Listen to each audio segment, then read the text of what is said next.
Welcome to the ID10T podcast number 1088. Let's just jump right into the ID10T community corkboard events at ID10T.com to share your thing or thing that someone you know or even don't know made, but you like and think should be shared. So it is time for sharing, like Emily, who writes, "My dad is sharing his lifelong love of music and the history of music through a podcast. He has taken Edison phonographs and used a program to restore the music to its original sound."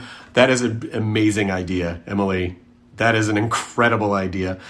She goes on his podcast, he plays the restored music and gives some historical context. He has more than 30 short podcasts on all platforms under his handle, Vic Trolla.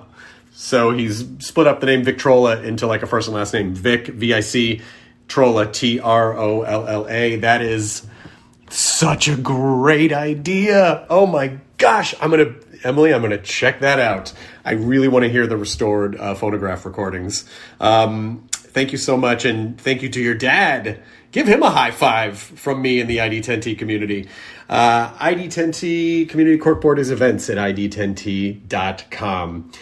This episode is an incredible musician named Molly Tuttle that I discovered. I mean, I tell the story on the podcast. I'll give you the short version of it. But, I've been learning guitar for a little while, and I really want to learn bluegrass picking. And so I went online and was looking at bluegrass picking videos a little while back and stumbled across Molly Tuttle.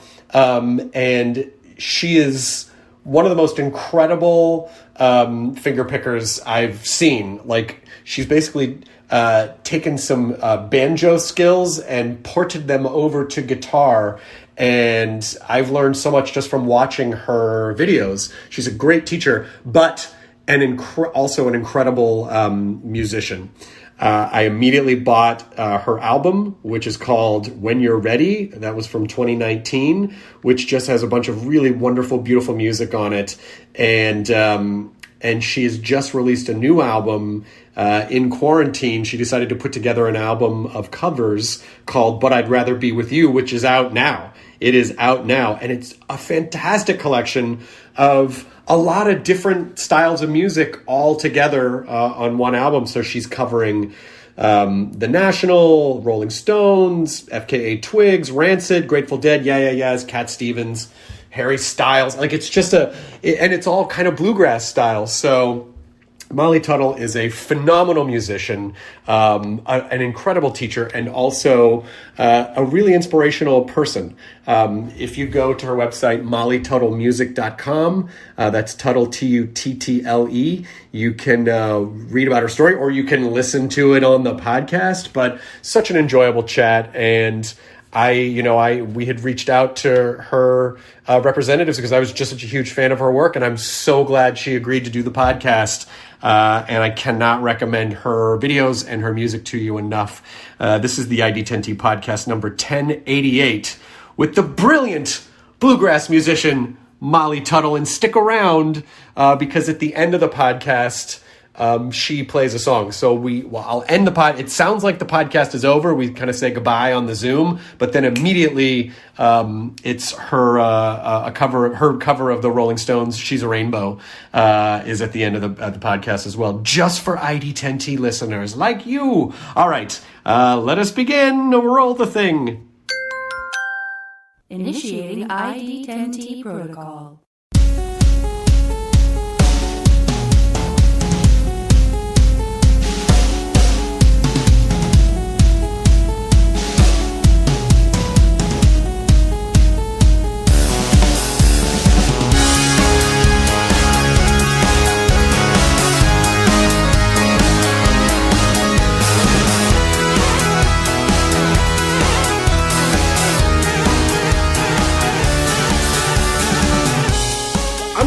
Happy to talk to you. I'm a massive fan of your work. I started taking guitar lessons about a year and a half ago, and piano lessons at the same time. And I love bluegrass. I was born in Kentucky. I grew up in Tennessee. And about maybe, a little while back, I was up in the middle of the night, not able to sleep. Probably stressed about the world. And I just started looking up, I really want to learn bluegrass finger picking. I really want to learn. So I just started looking up bluegrass videos you pop right up, and I was like, oh my God, this is amazing. Aw. I've watched so many of your instructional videos and Man, thanks. got your album and stuff. And so, Aw. thanks for letting me just get all that out right at the top. But it's really nice to meet you. And I'm so glad that you have a new album coming out.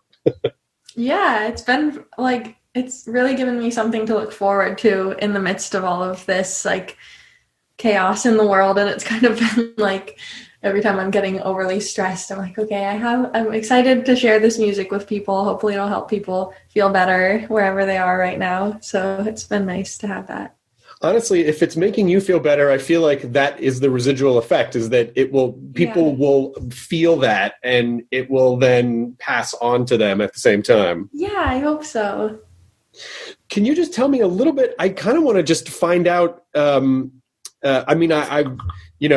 I first discovered your music and who you were, I went to your website and I read your About page, which was just a beautiful essay that you wrote about yourself and your life. But can I just, before we get to that, can I just kind of go back and figure out where did you start? How and why Bluegrass? And just kind of let's just take the journey. Let's just take the Molly Tuttle journey. Sweet. So I grew up in California. My dad is from Illinois, and his dad played the banjo, my grandpa. So my dad grew up listening to bluegrass, and he kind of picked up a bunch of different instruments. He plays a little banjo, he plays guitar and fiddle and mandolin.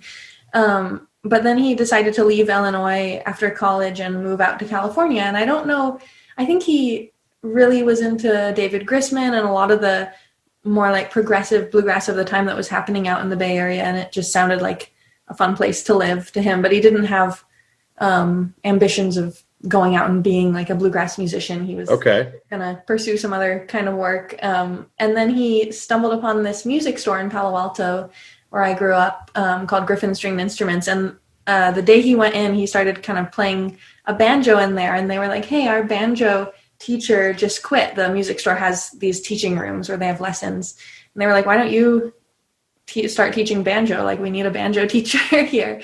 So he started teaching banjo, and then he started teaching all the bluegrass instruments basically out of that music store. And that just became his career basically. And he still teaches. He's doing like online lessons now, not in person obviously anymore. But so I grew up always hearing my dad play, and I'd go hear him. He'd play at like square dances and local shows and stuff. So I always heard him play, and I really was always so fascinated by music, and I wanted to play an instrument. And I tried to play fiddle, and then I tried to play piano, but it never really stuck. And then finally when I was 8, I decided I really want a guitar. And so my dad brought me home this little small like baby Taylor guitar and started showing me chords. And that was the first time I had taken music lessons with other people, but then once my dad started sitting with me and just showing me stuff in a more relaxed way and setting, it became more fun for me. So then I got really into the guitar, and that's how I started. And then it just kind of progressed from there and started singing and playing banjo as well.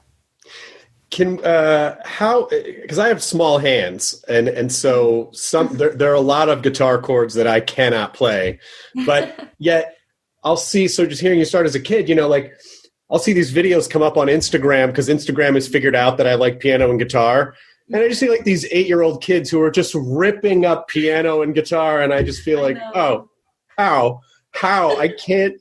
So is that just one of those things that your hand just developed as your body developed, as you grew to know how to stretch into certain patterns? Yeah, I think maybe like a small percentage of it is the actual like size of your hands, but I think also like just learning to stretch your hand in different ways, different techniques.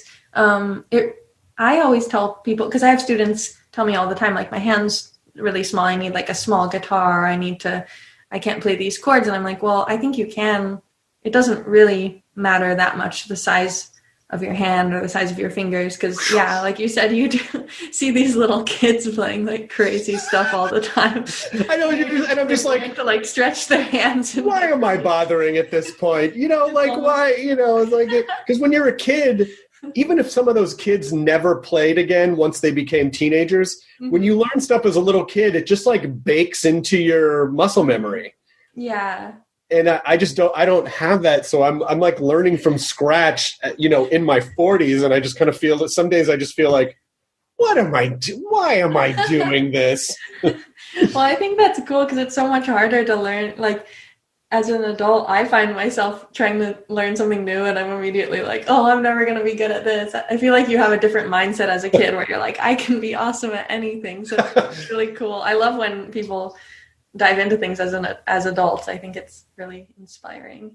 Well, it's just it's you appreciate it on a different level as an adult because you, when you're a kid, you don't necessarily, if you're into something, you just do it. And as an adult, you recognize how much work things take. So it's a very conscious, like, all right, I'm going to devote, today I'm going to play the guitar, I'm going to play the piano. But I have to say, for people who are especially trying to learn different picking styles, watching you play is very educational because you're a good teacher as well, but also because I hope this makes sense and doesn't sound weird, but because your fingers are slender, I can see the subtle nuances of your hand and wrist movements. Oh. Whereas a lot of guitar videos that I watch, it's just I watch a lot of dudes with kind of like big hands, and you can't, there were so many little subtle movements that I noticed of the wrist turning as you were cross picking that I was like, oh my God, I never noticed that before, like watching other people play. Does any of that make sense?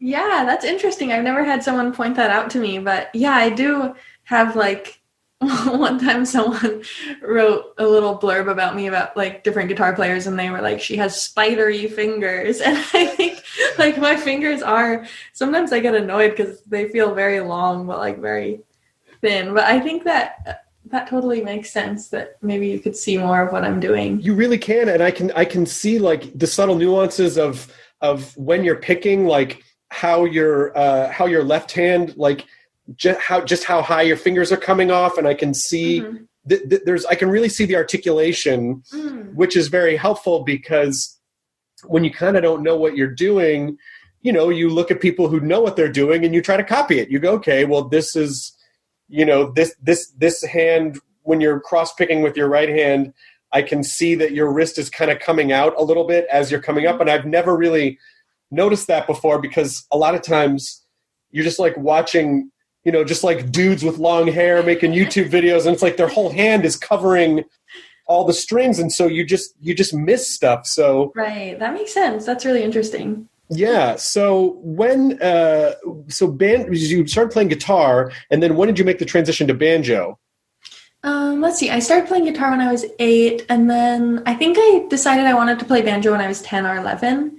I remember my dad had a student who was the same age as me, and she played banjo, and she was awesome at banjo, and I played with her sometimes, and I was like, ooh, I want to do that too. So then I learned banjo, and then I started on 3-finger style banjo, which is the more bluegrassy style. And then I got into like people like Ola Bell Reed and Gillian Welch who play the clawhammer style, which is like an older style of banjo playing. So then I started playing that too. And then I kind of transferred the clawhammer banjo style onto the guitar and started playing clawhammer guitar. So it was all, I think banjo playing has influenced my guitar playing in a lot of ways. What is it specifically about? And listen, I listen to a lot of bluegrass music. I have Bluegrass Junction on my favorite channels on Sirius XM. And but just in sort of the kind of history of bluegrass, what is it specifically that makes that 3-finger bluegrass? Did you say 3-string, 3-finger? 3-finger. What is it specifically that makes that bluegrass? Is it just like, well, this is just what they did, or is there a philosophy behind it? Yeah, so the style comes from Earl Scruggs, who was the first one to play that specific style. There were other people who kind of hinted at the style, but then he kind of took the 3-finger banjo style and really developed his own repertoire of licks and of rolls. So basically, he is wearing 3 finger picks, 2 like metal picks on the index and middle finger and a thumb pick, and just playing these 3-finger rolls that kind of roll over the song. So like, if you're playing a song in like 4/4 time, he's playing like a pattern of 3 over it, and it's usually like all 8th notes. So it's different. I play a little bit of fingerpicked guitar as well, but the banjo is more like this syncopated, like constant rolling sound. It's like da da da da da da da da. It's hard to describe. And then there's like a whole repertoire of licks and like things he does around this style, but it's all based on these 3-finger patterns that he developed. Oh, that's cool. Yeah, I think of it as the difference between a piano and a harpsichord, where like a guitar is a strumming instrument and a piano is a very fluid, because the piano has hammers that strike the strings, but a harpsichord is a plucking instrument. Yeah. And a banjo seems to be kind of a plucking instrument too, which is what gives it that sound. Yeah. But the idea of sort of doing that, interdisciplinary, like I'm going to take these principles and bring them over to guitar. Was that something that right away you realized, oh, this sounds a little bit different than other stuff that I've heard out there? Or is it just, I don't know, it's fun for me, so I'm just going to do it? I think maybe it was a little of both. I'm always looking for different techniques and sounds with guitar that I haven't heard people do before. I was never interested in like mimicking another guitar player completely, although I did have a few guitar players who I tried to like learn all of their licks, but then I'd always try to kind of make my own thing with it. But yeah, the banjo rolls, like I take those kind of roll patterns a lot and play them on guitar with cross picking. And it creates a cool sound on the guitar, like a little more syncopated. I think there's a lot of stuff that you can take from other instruments and apply to guitar. It's kind of like a blank slate in a way, I feel.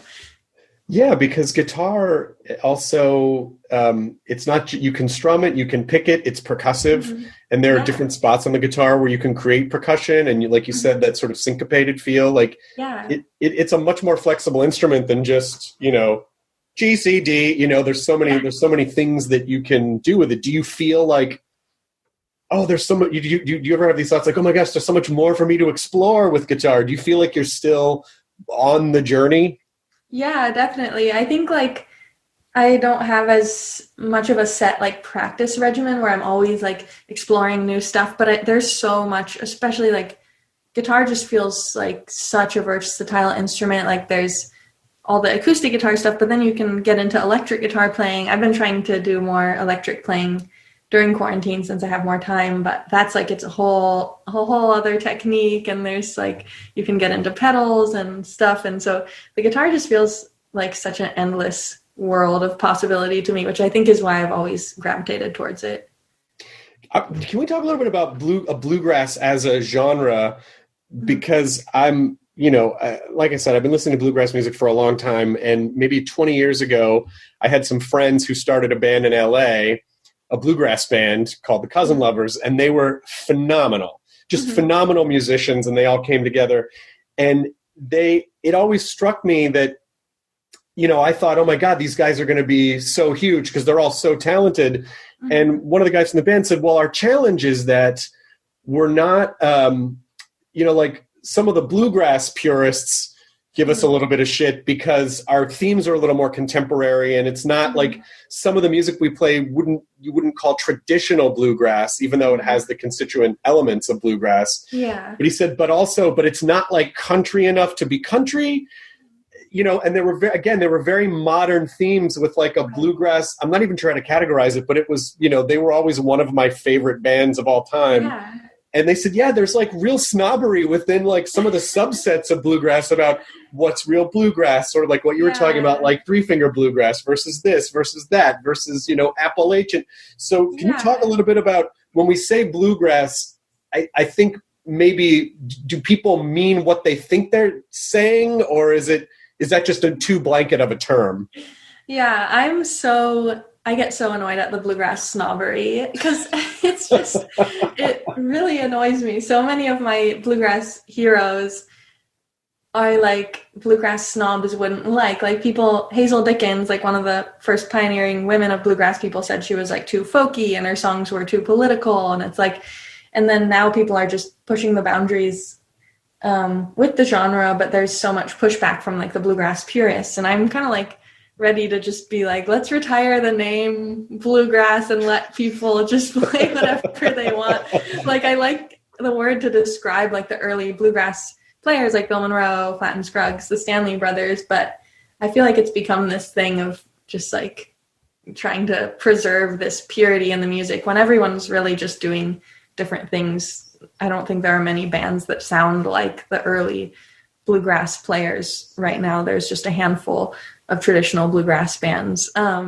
So yeah, I think it's a helpful way to describe music and be like, okay, this has like a bluegrass banjo in it, or this has like bluegrass instrumentation, if it's like banjo, mandolin, fiddle, guitar, and bass, and dobro.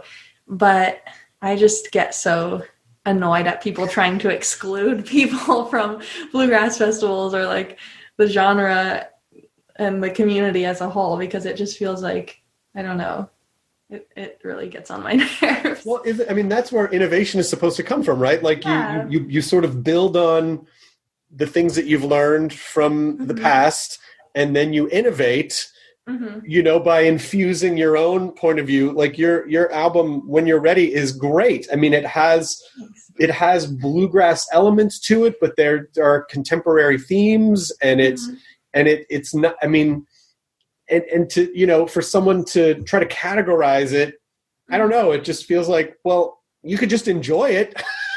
Yeah. You could just listen to it and enjoy that, you've found a way to express these different things. I mean, isn't that what an artist is supposed to do? Like, you're supposed to infuse who you are into your art and not necessarily just conform to an old ideal.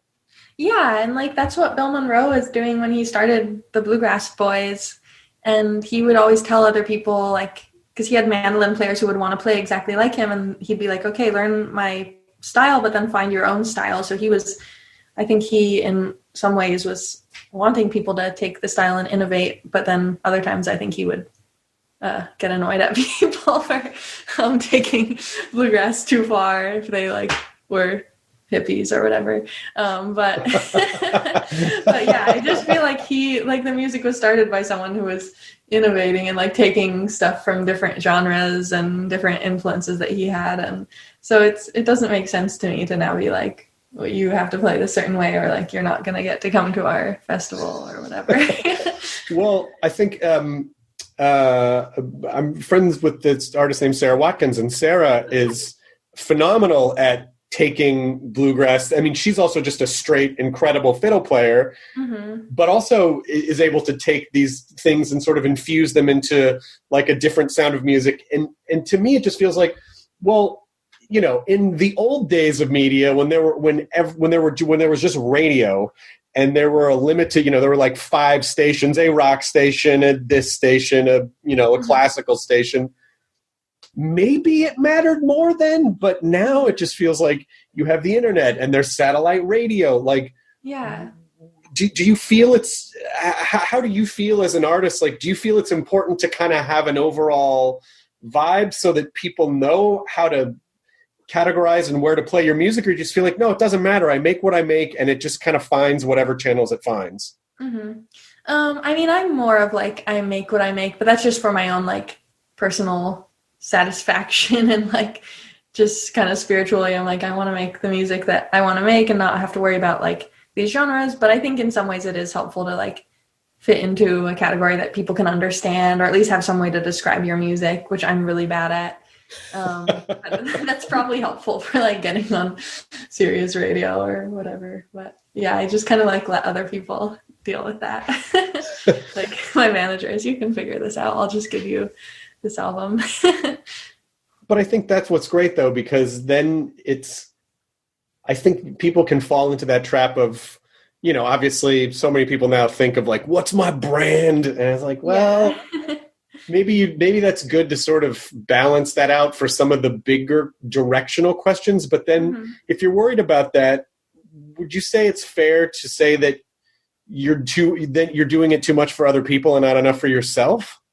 Yeah, I think like you can't have an expectation from your fans or from other people or the press or whatever, because that in a way is trying to control their reaction, and you can't really control or worry about too much what other people are going to think about you, because that you're never going to be happy if you do, and you really can't control it. You can do exactly what you think people will want, and they still might not like it. So it doesn't really, that's something I've kind of had to realize, is that like, if I'm branching out from what people expect from me, like not playing as bluegrassy stuff anymore. Maybe some people won't be as happy, but maybe I'll reach more people. It's not really something I can control. So I just try not to think about it too much, or like get online and read the comments. That's like something I've definitely been guilty of at like 2 or 3 a.m. Yeah, it's not, there's no good reason to ever read comments. There's no good reason. Are you a Fleetwood Mac fan at all? Oh, I love Fleetwood Mac. Yeah. There's a really great article, and I'll see if I can dig it up, but it's all about how after Rumors came out, which was like, you know, the biggest album at the time, they sold like 16 million albums or whatever. Of course, they were all doing like mountains of drugs too, but Lindsey Buckingham, as a reaction to how popular Rumors was, made almost kind of the opposite out. Like they made a very reactive album. Tusk was the follow-up, and it was totally different, and it was kind of weird because he's this music nerd and he likes all these weird sounds, and I adore it. But at the time, it was considered like a bomb, because they actively sought to not recreate what they had done with their commercials. They didn't want to make Rumors too. Yeah, that makes sense.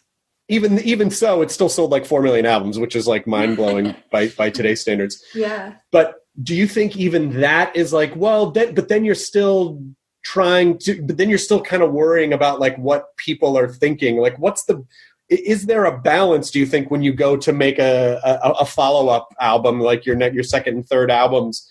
Do you actively go, well, I want this to be different, or I want some elements to be the same, or is it just, this is what I'm feeling, and so this is what I'm going to make?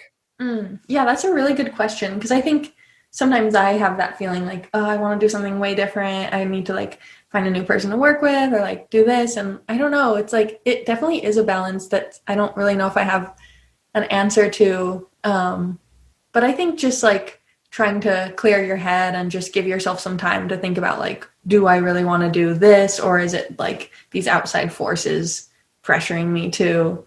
That's why I try to like just center myself a little bit and think like, what do I actually want to say? It all comes back to like what your like overarching message is, I guess, that you want to convey. But that's a really interesting question. I'll have to think about that. And I need to listen to that album Tusk. I haven't really dove into that one. Well, it would probably, what I would recommend is that you listen to Rumors first. Yeah, so you I've can listened to Rumors a lot. Yeah, I mean, it's crazy like what a hit machine that band was. And literally everyone in the band is like, oh, everyone's like brilliantly talented in their own way. And somehow they have this toxic relationship together, but it's so weird and toxic that it like balances out somehow. I mean, I don't know, maybe there's an interesting video for you to make of you listening to Tusk and then just like your reactions to how you think it's different. Cool. You know, that might be kind of fun. I feel like stuff like that too, even if you are just doing a reactive thing, that can also be like a force that creates something really interesting and different. And like, I always wonder about that with bands that you hear about where like having extreme like interpersonal conflicts. Sometimes I feel like the best albums come out of that. It's so weird. Yeah, because it really is about, there is that sort of, when songs aren't on the nose and saying like, I feel this is how I feel. Yeah. But someone is really adept at expressing an idea. An audience can tell if it's coming from an authentic place. Obviously, there's ways to fake it, I'm sure. But there is some sort of an authentic element that even if people don't quite understand how and why they're connecting with it, it hits them like on a molecular level, on a deep emotional level, subconscious level, that it can only come from like a real place. Yeah, totally. And is that when you're writing, do you lead with like a riff first, like a musical riff first, or do you have sort of an emotional, like does the music sort of pull the emotion out, or does the emotion kind of draw the direction of the music? It really depends. Like I have a lot of lyric ideas that'll just come into my head throughout the day, and those might be like things I'm thinking about or a book I read, or I've been trying to get more like personal with the things I'm writing about, like digging into stuff with like my family or like experiences that I've had in my own life. But yeah, other times I'm just like strumming a guitar and like just kind of singing a melody over it, and that'll bring out different emotions or things that pop into my head based on the music that I'm thinking of. And are I saw you have some live tour dates on your website. Are you still doing those? No, Oh, I don't think so. There might be some for next year that we're still waiting to hear. It's been weird, like maybe some of them haven't officially canceled yet, but I don't think there's going to be any for this year at least. We'll see about next year. I have like one very small, extremely socially distanced show this weekend, and that'll be interesting.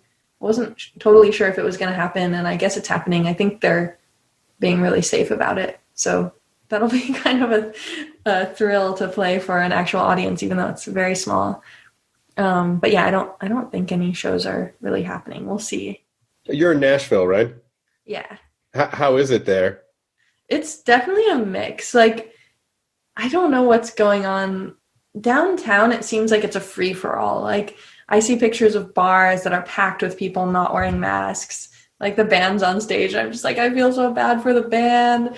I live in East Nashville, and I see, like, tourists all over the place, like, just coming in from other towns to check it out and, like, walking around without masks. And I'm like, come on. Like, the least you can do when you're coming to someone else's city is wear a mask. I think they now have a mask mandate, but I still see people without them all the time outside.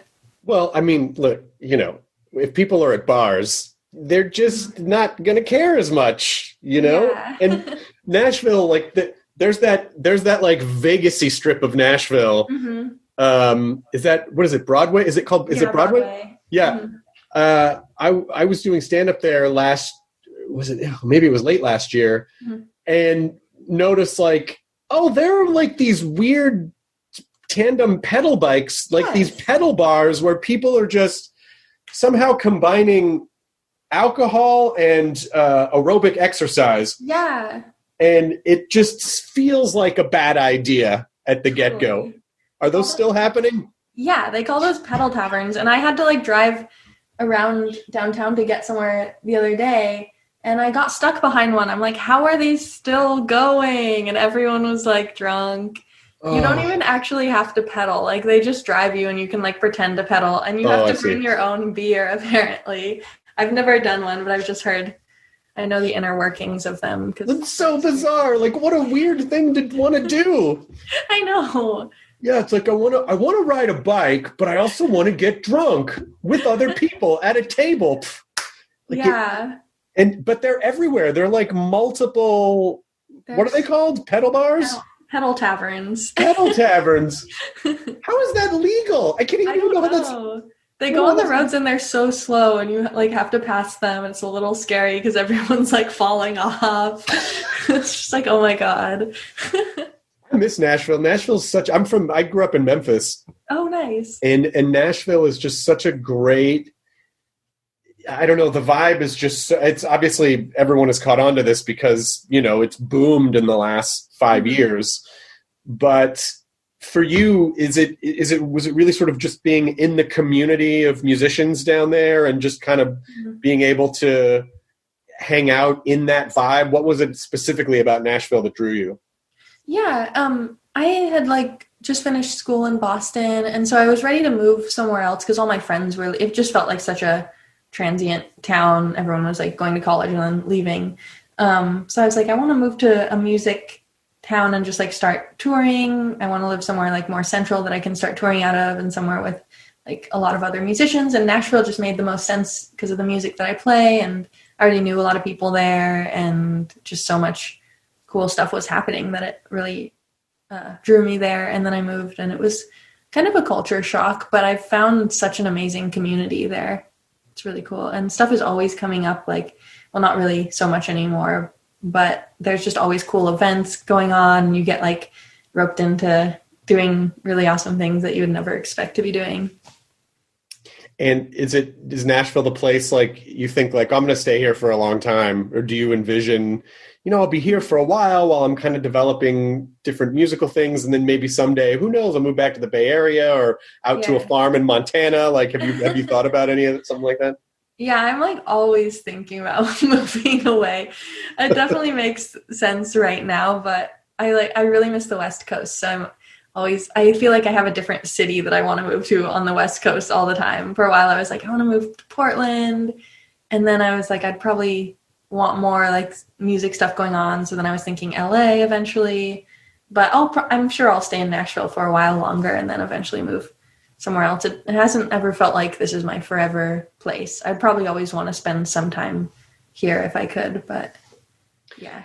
As a live performer in this time where we're sort of hobbled, and I guess the album that you made, the album covers, that was probably a good reaction to like, oh, I got to do something.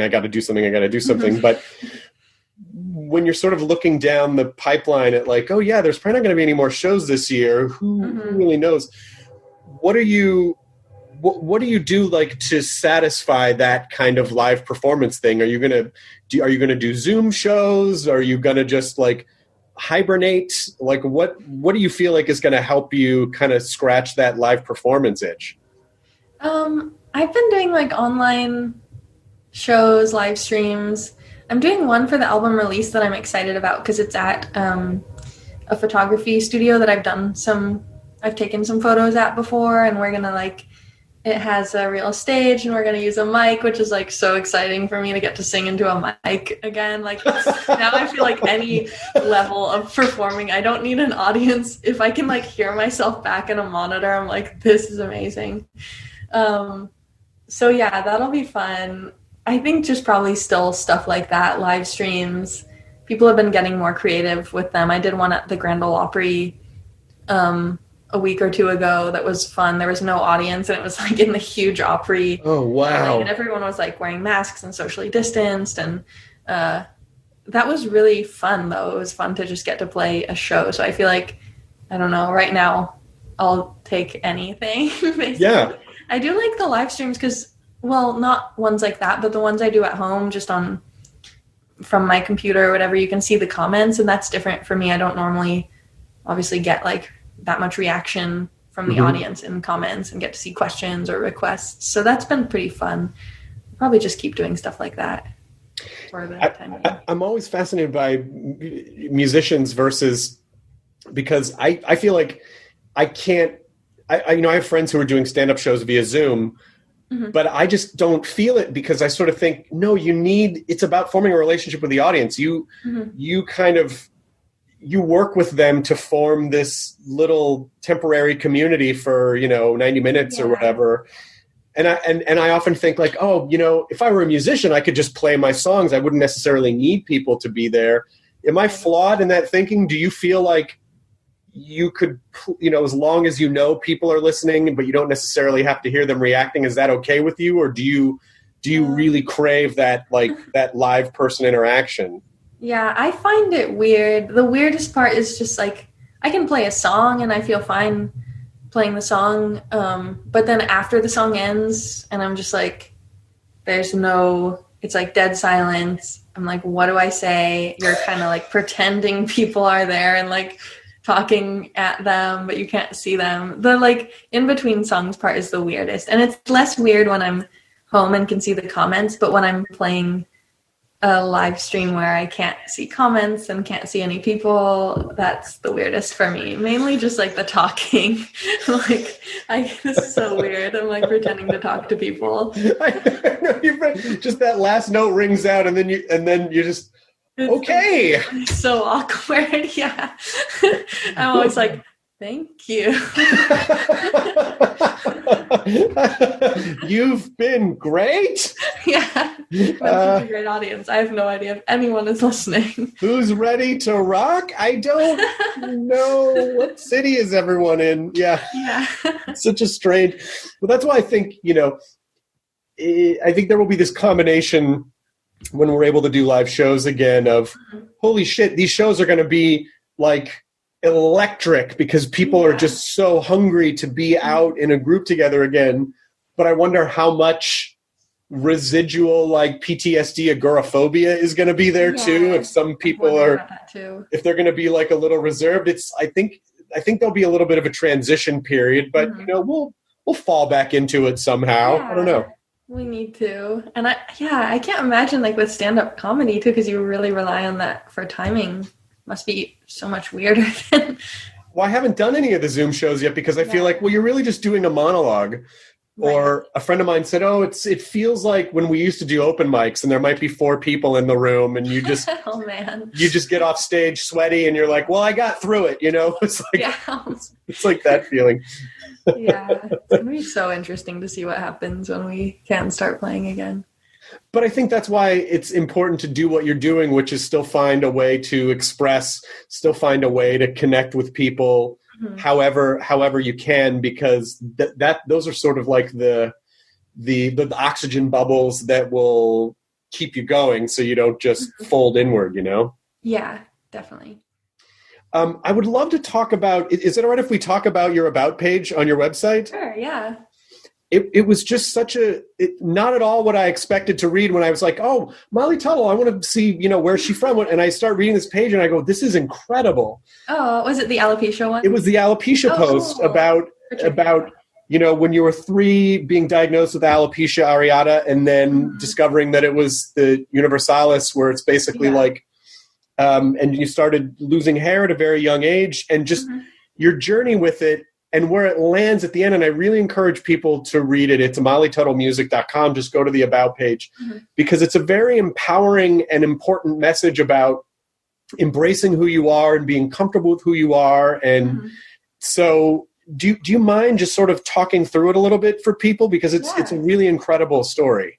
Oh, thanks. Yeah, I wrote that a while ago. That was kind of the first thing I ever wrote about alopecia. Was when I think I just started being more public about it with fans and stuff. But yeah, I lost my hair when I was 3, pretty much lost all my hair to alopecia, which is an autoimmune condition where basically your immune system gets confused and attacks part of your own body. And so it can happen in so many different ways. There's like type 1 diabetes where your immune system starts attacking your pancreas. There's rheumatoid arthritis where it attacks your joints. But for me, it's attacking the hair follicles. So all my hair fell out, and it's pretty rare that it progresses that far where it really affects all your hair. That happened when I was 3, and so I went all through school wearing hats, and then when I was in high school I wore wigs, but I always struggled with talking about it with people as a kid. It was like, it felt like a really personal thing, but it was also something everyone could see, so people were always asking me about it, but I was like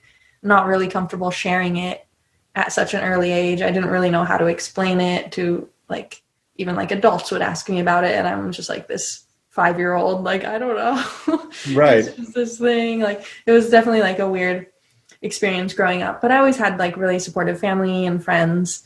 A lot of kids with alopecia are bullied. I was never hardcore bullied, but other kids would pull off my hat or kind of whisper about me, stuff like that. So that's something that I dealt with as a kid, but it really just kind of affected me as a person. I think it might be one of the reasons why I was so drawn to music, was because it was a way to express myself before I could really verbalize what I was feeling about alopecia and feeling different from my peers, and it also gave me a sense of self-esteem, and I had this talent that made me feel good about myself when I didn't really feel good about this other thing. Especially when I was a teenager, I really hated having alopecia. I was I just want it to go away. So that's when I started wearing wigs. I was I just want to ignore it. I don't want to talk about it. Just want to blend in. But even when I was wearing wigs, people could still kind of tell I was wearing wigs. So I was in denial a little bit about just being able to ignore it completely. And so then once I graduated high school and went to college, I was this sucks. I don't want to be keeping this a secret. I want to start telling people about it and learning how to talk about it. So then I just started opening up to friends, and then from there just started bringing it up in conversation with people. Tried going out without my wig more often. And then finally I contacted the National Alopecia Areata Foundation.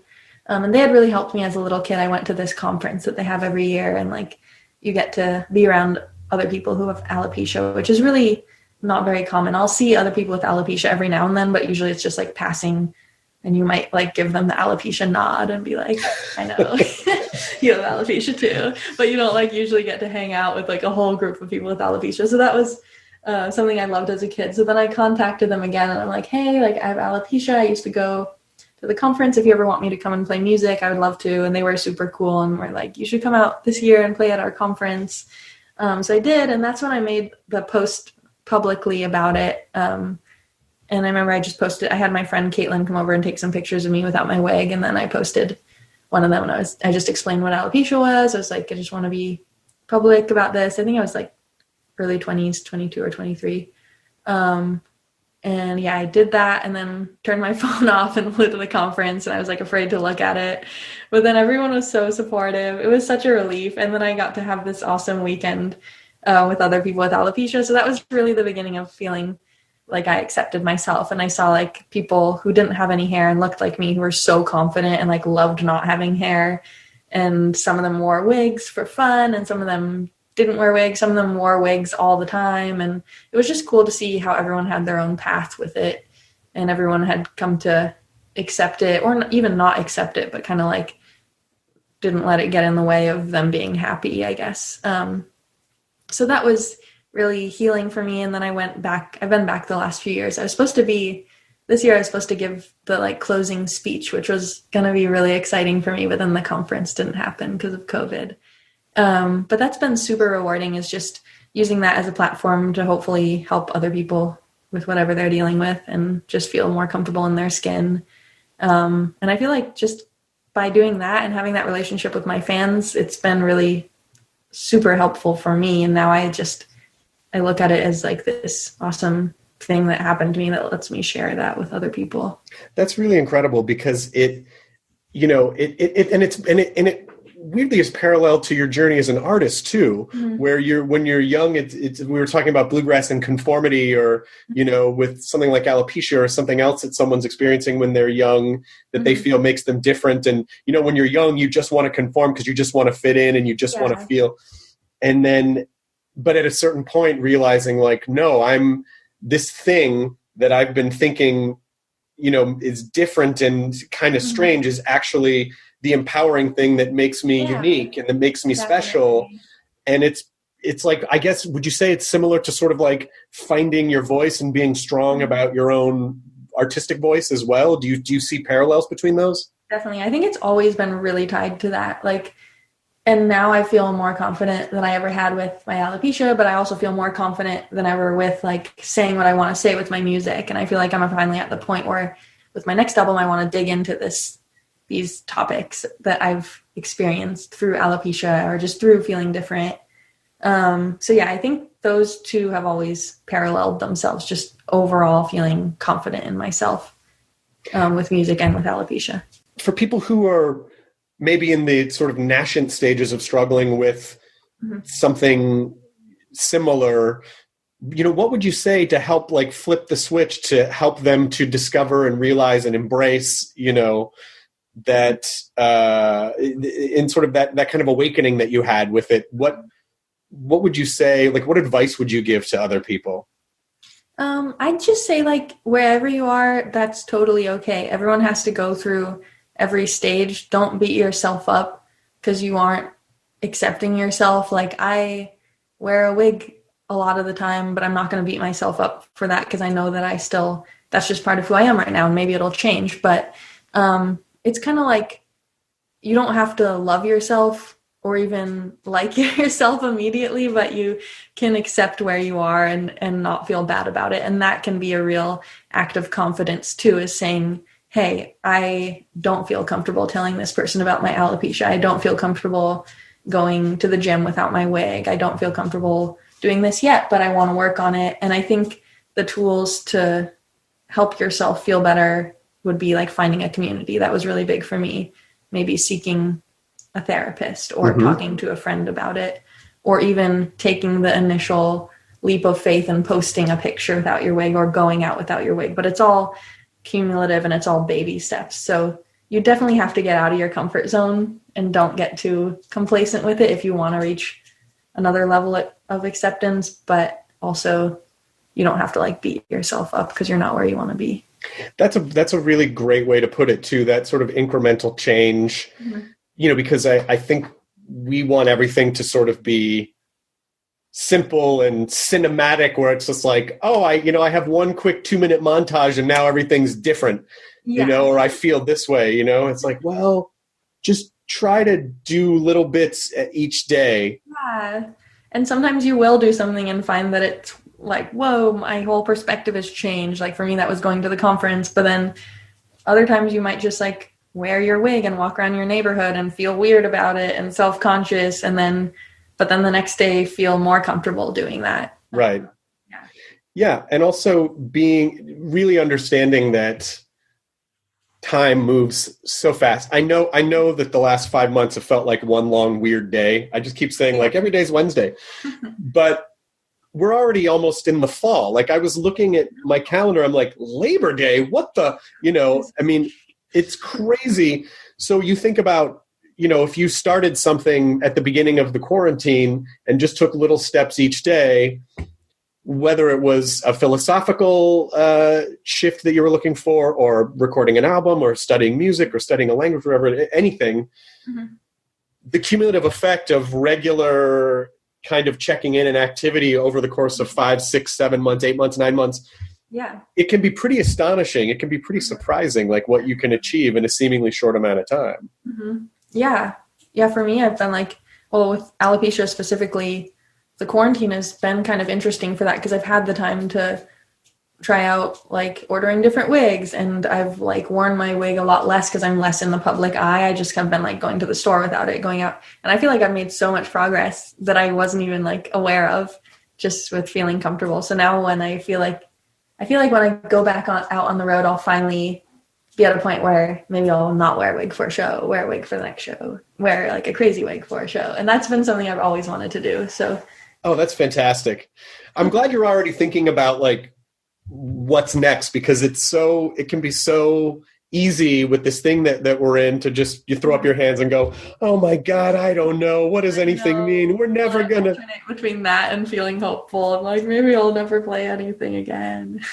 But you will. You definitely will. Like it's eventually we'll get through this, and eventually it'll normalize. And so it's just sort of that feeling of how do we get through it? How do we deal with the day to day? And it sounds like, your process of recording the new album, which is But I'd Rather Be With You, which is available August 28th. Was that something that you kind of banged out in a week, or was it slowly over time, like from inception to final product? What was that process? So that started like a week or two after we like canceled all the shows and I went home. I had been talking to Tony Berg, who produced the album, about making an album later in the year, and we kind of put that on hold. We were like, let's reassess. And I had actually been staying with him right before I flew home to Nashville and had all my shows canceled. I was supposed to go on tour, but instead I just flew back home. And so we kind of like left it for a couple of weeks, and then he called my managers and was like, hey, I just heard all these demos that Molly made at her house. Why don't we just make a remote album during quarantine? So we were like picking songs, and we had the idea to do a bunch of covers. I was just having a hard time like finding the inspiration to write my own songs. And also I was like, this is kind of like a cool experiment to take these songs that I've loved throughout my life and revisit them and show people a different side of who I am. And so the longest part of the process was picking the songs. That took a few weeks, and I had a bunch in mind that I'd kind of played throughout the years. Most of them I hadn't played live very much, or hadn't played live at all. And then a few of them were like brand new songs that I discovered and were discovered in the last year. And so, yeah, we just went back and forth with songs. That was we really like went through that process pretty intensely. Like we wanted to make sure each song was really special and that they all fit together and that I could bring something new to the songs. And then I recorded them over the span of 2 or 3 weeks at my house. I was really ambitious at first. I'm like, I'm going to do 2 songs a day and get it done in 1 week. And then I would do like 1 song and just feel so tired. And like I ended up playing Stardew Valley. This like Oh yeah, of course. I know Stardew. I've been playing Animal Crossing, but my wife played Stardew, yeah. oh, that's cool. I kind of wanted to get into Animal Crossing. I'm wearing an Animal Crossing shirt. Oh, nice. Yeah.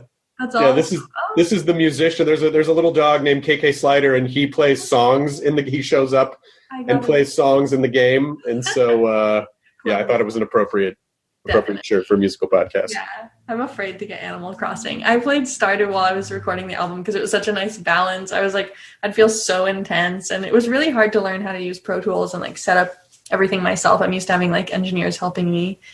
So then I'd feel just like so drained and play Stardew Valley.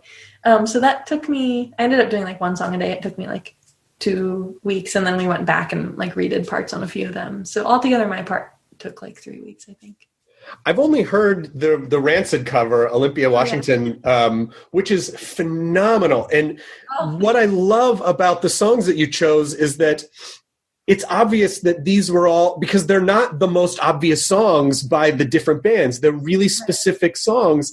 Yeah. And so what it says to me is like, oh, these songs were all really special to Molly, as opposed to, I'm just going to do a bunch of covers that you all know. There's like, you have a cover by The National, The Rolling Stones, FKA Twigs, Rancid, Grateful Dead, Yeah, Yeah, Yeahs, Harry Styles, and Cat Stevens.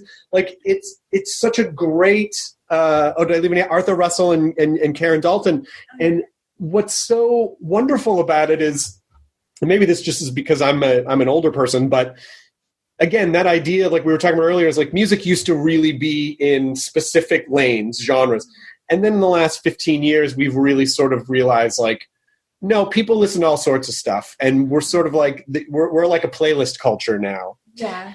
And so this track listing to me is almost like a musical diary, because it feels like, oh, each one of these songs meant something to her. And, you know, people are tired of hearing me say this, but my wife has this idea of like with interior decoration where it's like, you don't have to put everything of the same theme in one room.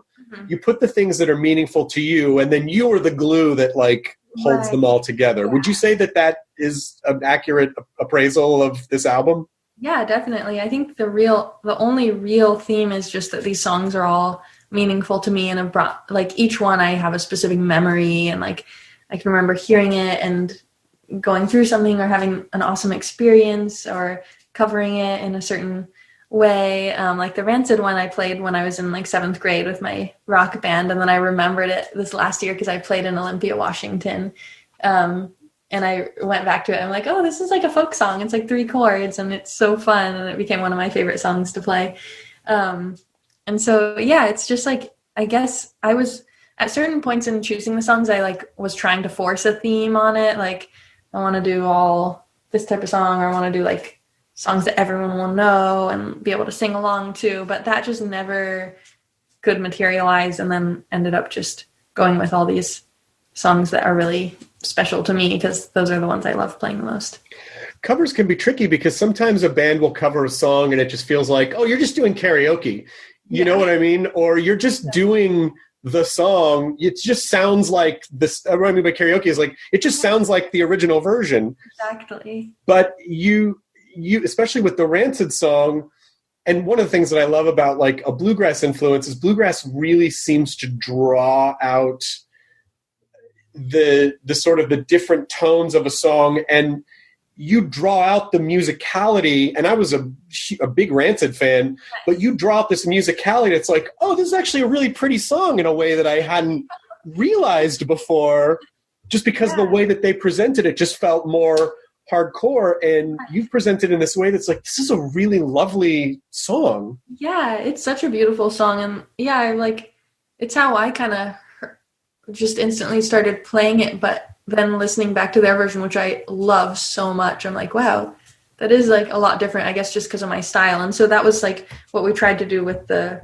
other songs on the record. Is there were certain songs I wanted to cover, like there's a Gillian Welch song that I love, Wrecking Ball, that was really special to me because it has so many references to where I grew up. But when I went to play that one, I was just like, well, I kind of sound just like I'm trying to sound like her, because our she's influenced me so much in my own music, and like our styles are kind of similar. So I tried to stay away from stuff like that and go for bands that have influenced me, but not in as obvious ways. Right.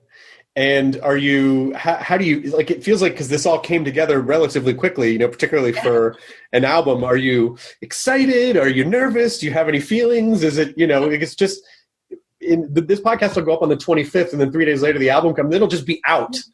Like, have you really sat with that yet? How do you feel? I'm really excited. I'm more excited than I thought I would be by far. When I was recording it, I had so many ups and downs, like I always do, but especially with this, since it's a little more unconventional and it's not what I thought I would be doing. It's like, oh, okay, I guess I'm recording all these covers in my bedroom, like sending them off and just hoping that they end up sounding good once the full band is on them. I was just like, I guess this will be cool. But then once I got it all back, I think Tony Berg just did such an awesome job with the production, and the players he asked are amazing. So I just started feeling really excited about it. And I think because the songs are all like some of my favorite songs, I'm just excited for people to hear them and hopefully appreciate them the way I do. That's really great. And Tony Berg's worked with Andrew Berg, right? Yeah. Mm-hmm. Yeah, who I've seen live before, and he's such an anomaly, because it's like, oh, this guy has somehow infused this weird history of like championship whistling and all these different kind of tones and different ways to express musical sound. Mm-hmm. And it's so beautifully balanced and produced. Like, that's a whole skill set. Totally. I think Tony's really good at like finding people who don't sound like anyone else or have these weird kind of like talents or weird, like different, really unique sounds, and putting them together. I remember like the one of the things he said that made me think I really wanted to work with him was, he was like, we're going to surround your music with all players who are extremely unique and have their own voices on the instrument, which I liked.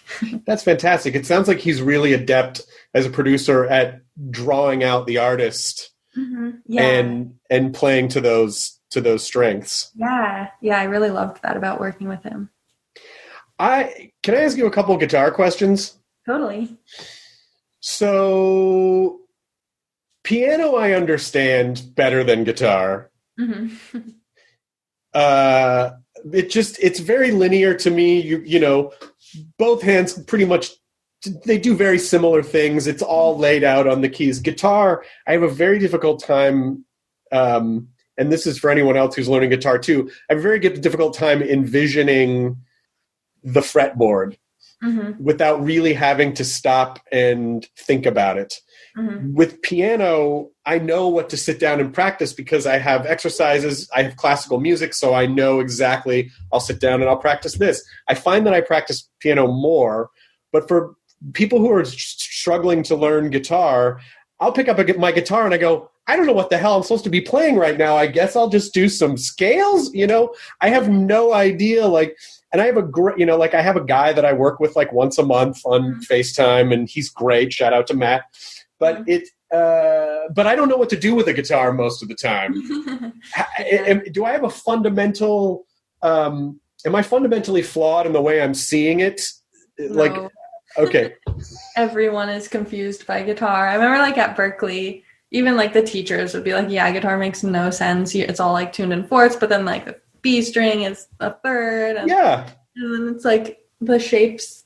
So because of that, like the shapes that you have, like the triad shapes or the chords change up the string sets. I would like, the thing that really helped me was visualizing was learning triad shapes up the neck. Cause then you can visualize the chords on each.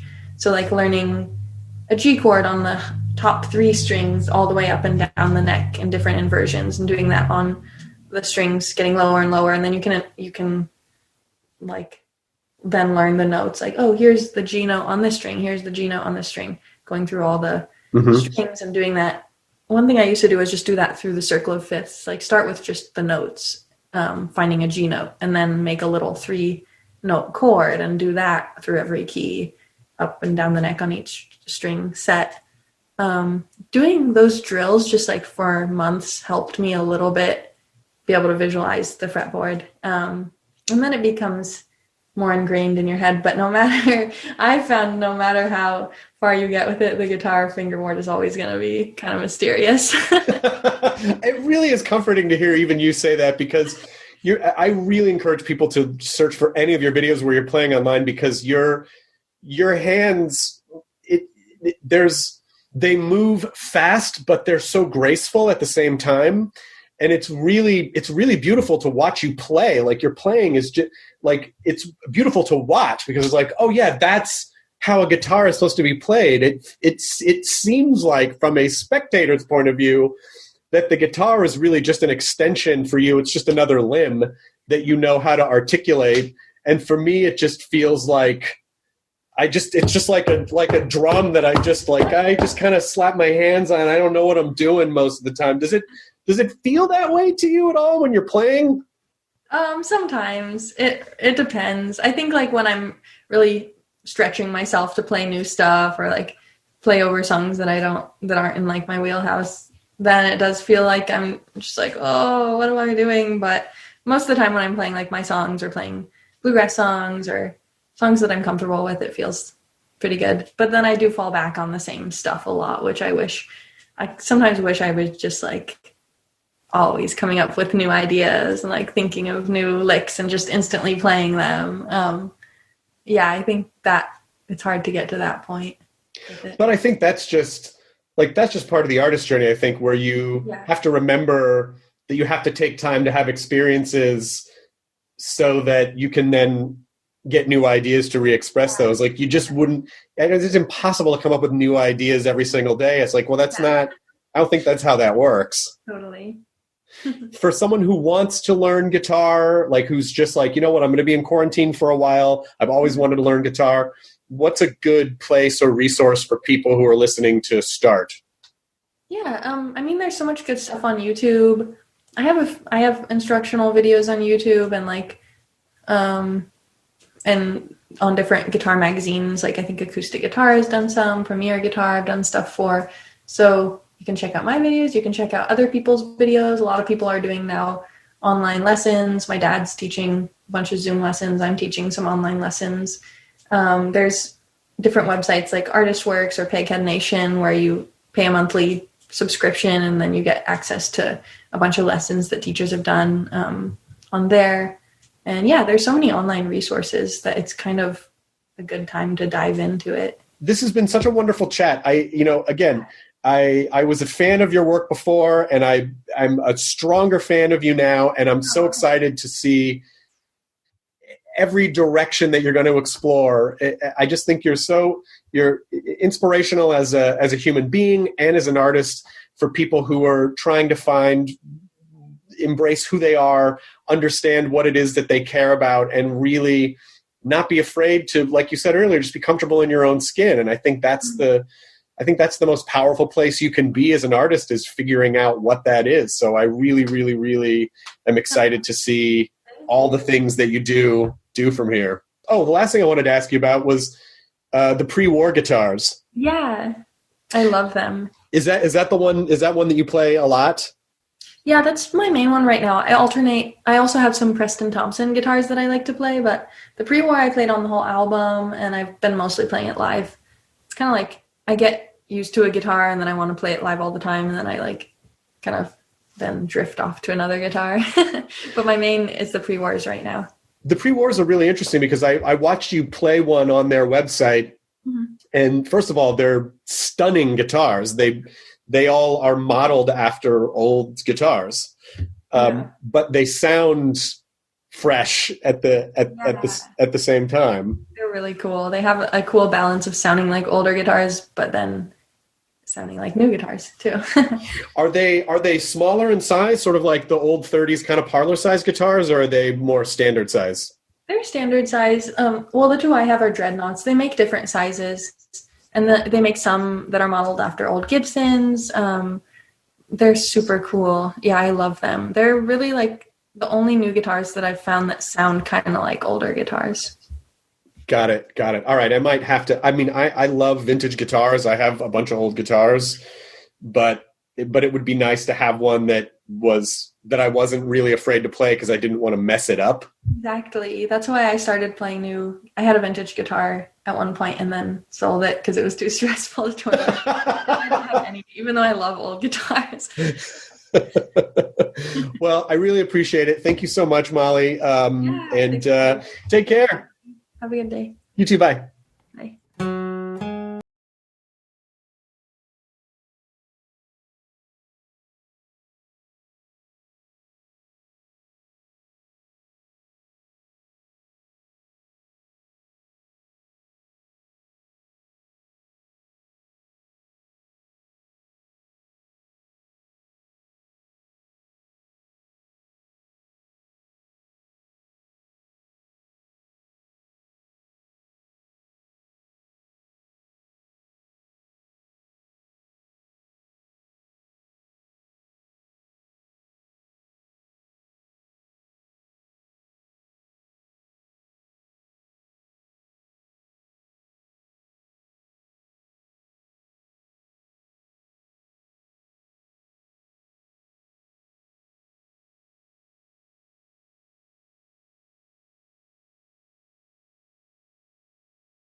Enjoy your burrito.